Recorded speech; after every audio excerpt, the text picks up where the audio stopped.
Boys අද මං ගෙනල්ලා තියෙන අලුතෙන් අපිට ලොල් රිමෝට් එකක් එනවා. තව පරණ ලොල් රිමෝට් එකක් එනවා. ඒකයි තව වින්ටර්ලෑන්ඩ් එකට එන ඉවෙන්ට් එකකුයි. තව ඉවෙන්ට් එකක් තියෙනවා. අපි ඒ ටික එනම් බලමු. ටක් ගාලා යමු වීඩියෝ එකට. හරි බොයිස් ඕගලන්ට බලා ගන්න පුළුවන් මේ අපිට අලුතෙන් එන ඉවෙන්ට් සෙට් එක. මෙතන තියෙන අලුතෙන් ඩිසයින් කරපු යටි පිටාට තියෙන ස්කින් එක. ඒක වාසි කළු පාටින්ද මේක අපිට ෆ්‍රී දෙන්නත් පුළුවන්. මෙතන යහපැත්තේ තියෙන අපිට ෆ්‍රී දෙන බණ්ඩල් එක. ඒක නම් වාසි මේ ෆුල් බණ්ඩල් එක නෙමෙයි ඒක.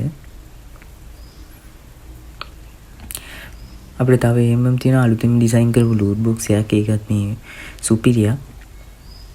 තව යහපැත්තේ තියෙන බෑග් පැක් එක. හරි බොයිස් ඊළඟට තියෙන අපිට මේ ෆ්‍රී දෙන SMT ස්කින් එක. ඒක නම් වාසි ගන්න ස්කින් නැති කට්ටියට ගොඩක්ම වාසි. තව ෆ්‍රී දෙන පෑන් ස්කින් එකක් තියෙනවා. ඒක සුපිරිය ඩිසයින් කරලා තියෙනවා.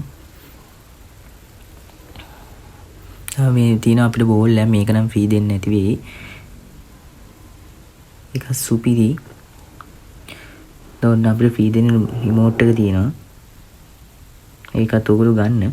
බොස් ඔය බෑක්පැක් ස්කින් එක නම් එන්නේ ලක්රෝවල් ඉවෙන්ට් එකකට. ඒකේ තව බෑක්පැක් 3ක් එක්ක එන්නේ. තව මේ වෝල් ස්කින් එකකුත් එනවා. ඒක අපිට මේ වෝල් ස්කින් එක 700න් වගේ ගන්න පුළුවන් වෙයි.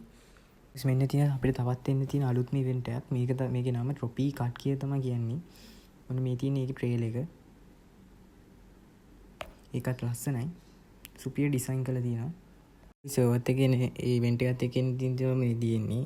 මේ යාඩ්‍රාවියක් වගේ මිනියුම්සියක් තියෙනවා. තව මේ ඩුවෝ ඉමෝට් එකක් තියෙනවා ගේම් ගන්න. දැන් අපි බලමු හැමෝම බලන් හිටමු මේ අලුතෙන් මෙන්න තියෙන ලොල් ඉමෝට් එකයි පරණ ඕල්ඩ් ඉමෝට් එකයි එන විදිය. හරි බොයිස් මෙන්න ඔන්න ඔය විදියට තමයි ලොල් ඉමෝට් එකයි අලුත් ලොල් ඉමෝට් එකයි එන්න තියෙන්නේ. ස්ටඩ් අප් ඉවෙන්ට් එකකට තමයි මේ අලුත් ලොල් එකයි පරණ ලොල් එකයි දෙකම එන්න තියෙන්නේ. මේ පරණ ලොල් එකට වැඩිය මේ අලුත් ලොල් එක නම් වාසියක්. මේ තියෙන්නේ අලුත් ලොල් ඉමෝට් එක. ඒක නම් සුපිරි. පරණ ලොල් එකට වැඩිය නම් සුපිරි එක. ඕගොල්ලොත් ගන්න ආවට පස්සේ අද තියෙන ඔච්චරයි. මේ තවත් අලුත් ඉවෙන්ට් අප්කමින් වීඩියෝස් අරන් එනවා. ඊකට මාත් එක්ක ඉන්න සබ්ස්ක්‍රයිබ් කරන්න, ලයික් කරන්න, ෂෙයා කරන්න. එහෙනම් කොල්ල ගියා. බයි.